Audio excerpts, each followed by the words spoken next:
Hello everyone, welcome to only GPSC nothing else. આજે મિત્રો આપણે બે મહત્ત્વના ઇમ્પોર્ટન્ટ ટોપિક ડિસ્કસ કરવાના છીએ જે એક્ઝામ માટે ખૂબ આઈએમપી છે અને 100% આ વિડીયોમાંથી એક સવાલ પડવાનો જ છે જે જીપીએસસીની કોઈક એક્ઝામ હોય અથવા ક્લાસ 3ની એક્ઝામ હોય. હવે આજે આપણે લોનાર લેક અને રામસર સાઇટ વિશે ડિસ્કસ કરવાના છે. આ જે ઇમેજમાં તમે લોનાર લેકનો ફોટો જોઈ રહ્યા છો, બરાબર, લોનાર લેકને જોઈ રહ્યા છો. હવે લોનાર લેકની કેટલીક ફેક્ટ ઇન્ફોર્મેશન આપણે જાણી લઈએ. લોનાર સરોવર એ મહારાષ્ટ્રમાં આવ્યું છે. લોનાર સરોવર એક ક્રેટર લેક છે. ક્રેટર લેક એટલે શું મિત્રો? કે અવકાશમાંથી ઉલ્કાપિંડ તે જગ્યાએ પડ્યો હતો તો જમીનમાં ખાડો પડી ગયો અને ખાડામાં પાણી ભરાઈ ગયું, એટલે એને ક્રેટર લેક કહેવામાં આવે છે. હવે લોનાર સરોવરમાં ખારા પાણી અને સાદનું પાણી આવેલું છે, બરાબર. લોનાર સરોવર એ મિત્રો ટુરિસ્ટ સાઇટ છે. ત્યાં ઘણા બધા લોકો ફરવા જાય છે. લોનાર લેકને 2015માં વાઇલ્ડ લાઈફ સેન્ચુરીનો દરજ્જો મળ્યો હતો અને 2017માં રામસર સાઇટ કરવા ઇન્ડિયાએ સજેશન કરેલું હતું, પરંતુ હજી સુધી એને રામસર સાઇટનો દરજ્જો મળ્યો નથી. હવે શું કામ ન્યૂઝમાં છે લોનાર લેક? હવે તમે આ ફોટો જોઈ રહ્યા છો. ઘણા ન્યૂઝમાં અને ટીવીમાં બતાવ્યું હતું કે એક લેક પિંક થઈ ગયો છે, તો એ લેક લોનાર લેક પિંક થઈ ગયો છે. હવે તમે વિચારતો છો મિત્રો કે સરોવર કે તળાવ ગુલાબી કઈ રીતે થઈ જાય? તો આપણે હવે એ જોઈએ. લોનાર લેકનો કલર ગુલાબી થઈ ગયો. હવે ગુલાબી કઈ રીતે થઈ ગયો? કે લોનાર લેકમાં મિત્રો એક સૂક્ષ્મ બેક્ટેરિયા એટલે કે જીવાણુઓ, કયા જીવાણુ? હેલો આર્કિયા નામના જીવાણુ એ લેકમાં ઉત્પન્ન થયા હતા. એટલે ઘણા બધા હેલો આર્કિયા જીવાણુ એમને ખારા પાણીમાં બ્લુમાંથી પિંક કલર કરી દીધું, બરાબર.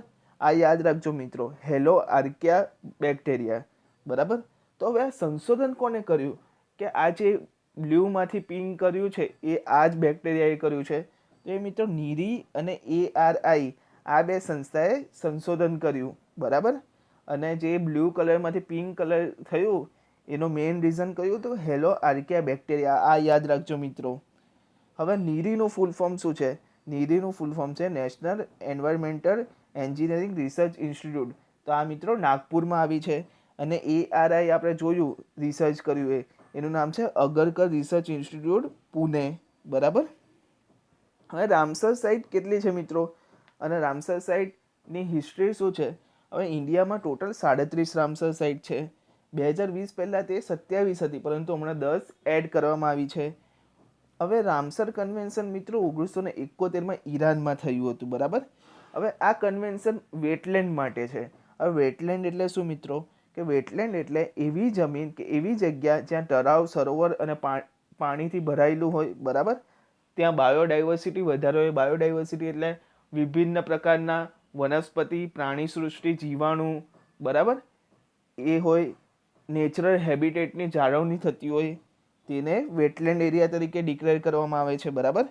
2 ફેબ્રુઆરીને વેટલેન્ડ ડે તરીકે ઉજવવામાં આવે છે, યાદ રાખજો મિત્રો. ગુજરાતમાં માત્ર એક જ રામસર સાઇટ છે. કઈ? એ છે નળ સરોવર બર્ડ સેન્ચુરી, બરાબર. હવે 2020માં 10 નવી રામસર સાઇટને ઇન્ડિયામાં ડિક્લેર કરી છે. આમાંથી સવાલ પૂછાશે જ મિત્રો, યાદ કરી દેજો. પંજાબમાં, યુપીમાં અને મહારાષ્ટ્રમાં. પંજાબમાંથી 3 રામસર સાઇટને જાહેર કરી છે. એક છે નાંગર વાઇલ્ડ લાઈફ સેન્ચુરી, બીજું છે કેશવપુર વેટલેન્ડ અને બિયાસ વેટલેન્ડ સાઇટ. કઈ? નાંગર વાઇલ્ડ લાઈફ સેન્ચુરી, કેશવપુર વેટલેન્ડ, એનું બીજું નામ છે ગુરદાસપુર બર્ડ સેન્ચુરી અને બિયાસ વેટલેન્ડ સાઇટ, બરાબર. યુપીમાં છે ને મિત્રો એ SS વાળી જ છે, વાળી જ છે. એટલે કે સરસાઈ ઝીલ, પછી Nawabganj bird sanctuary, Samaspur bird sanctuary, Sandi bird sanctuary, Parvati Agra bird sanctuary અને સમન બર્ડ સેન્ચુરી. એટલે S પરથી કોઈ પણ આવે તો આપણે યુપી ટીક કરી દેવાનું, બરાબર. અને મહારાષ્ટ્રમાંથી નંદુર મધ્યમેશ્વર બર્ડ સેન્ચુરી, આને વેટલેન્ડ તરીકે જાહેર કર્યું છે. એટલે આ 10 મહત્વની વેટલેન્ડ સાઇટ જાહેર કરી છે, બરાબર. એટલે ઇન્ડિયામાં ટોટલ વેટલેન્ડ સાઇટ 37 છે, બરાબર છે મિત્રો. તો આ હતો આજનો લેક્ચર. ખૂબ આઈએમપી હતો, નોંધ કરી દેજો નોટમાં. 100% આમાંથી સવાલ પૂછાશે.